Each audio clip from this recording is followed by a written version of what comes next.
مسلم league نون کے خواجہ آصف کو بڑا دھچکا۔ الیکشن کمیشن نے ریانہ ڈوہر کی درخواست پر N71 سے خواجہ آصف کی فتح کا نتیجہ روکتے ہوئے ریٹرننگ آفیسر RO سے رپورٹ طلب کر لی۔ پی ٹی آئی کی حمایت یافتہ آزاد امیدوار ریحانہ ڈوہر نے الیکشن کمیشن میں درخواست دائر کی ہے کہ وہ N71 سیالکوٹ سے امیدوار ہے، ان کے ساتھ دھاندلی ہوئی اور مخالف امیدوار نون لیگ کے رہنما خواجہ آصف کے دھاندلی کے ذریعے ووٹ بڑھائے گئے۔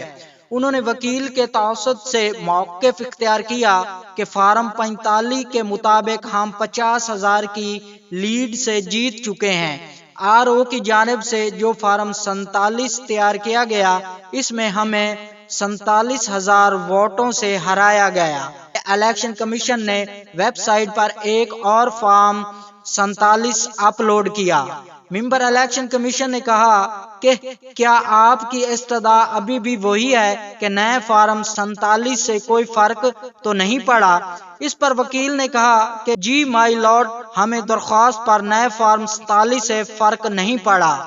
الیکشن کمیشن نے درخواست پر سماعت کرتے ہوئے N71 کا نتیجہ روک دیا اور متعلقہ RO سے رپورٹ طلب کرتے ہوئے سماعت 14 فروری تک ملتوی کر دی۔